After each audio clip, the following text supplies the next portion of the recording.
السلام عليكم ورحمة الله وبركاته نحمده ونصلي على رسوله الكريم أما بعد صلوا على الحبيب صلى الله تعالى على محمد صلى الله عليه وسلم প্রিয় দিনদার ইমানদার মুসলমান মুত্তাকিন বন্ধুসকল, আজি আপোনালোকৰ খিদমতত ইবনে মাজাহ শৰীফৰ এটা হাদিছ শ্বেয়াৰ কৰিম।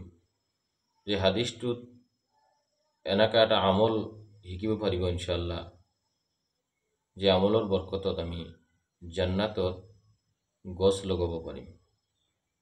আমলটো কি?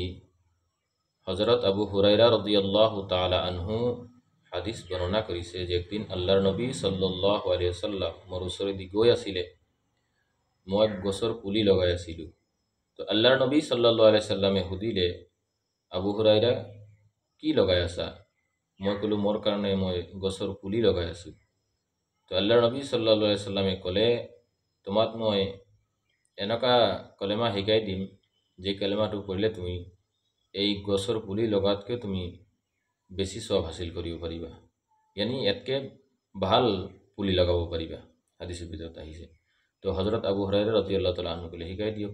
আল্লাহ নবী কলে, সুবহানাল্লাহ আলহামদুলিল্লাহ ওয়ালা ইলাহা ইল্লাল্লাহ আল্লাহু আকবার।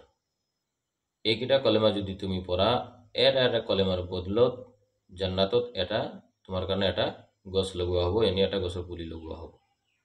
তো সুবহানাল্লাহর বদলতে এটা, আলহামদুলিল্লাহ এটা, ওয়ালা ইলাহা ইল্লাল্লাহ এটা, আল্লাহু আকবার এটা।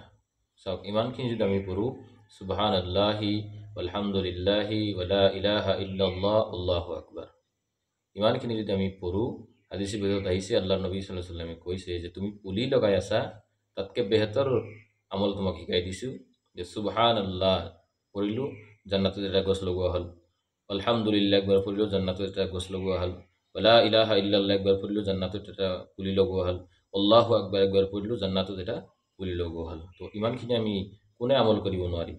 ভিডিঅ'টো চাই কিনে যদি আমি লিখি লওঁ কিতাপত, সুবহানাল্লাহি আলহামদুলিল্লাহি ওয়ালা ইলাহা ইল্লাল্লাহ আল্লাহু আকবার। তো ইবনে মাজাহ শৰীফৰ হাদিছ হয়, সকলে ইনশাআল্লাহ আমি আমল কৰিবলৈ চেষ্টা কৰিম। আৰু ভিডিঅ'টো ভাল লাগিলে বেছি বেছি শ্বেয়াৰ কৰিব। আৰু যিসকল ব্যক্তিয়ে চেনেলটো এতিয়ালৈকে ছাবস্ক্ৰাইব কৰা নাই, চেনেলটো ছাবস্ক্ৰাইব কৰিব। আসসালামু আলাইকুম।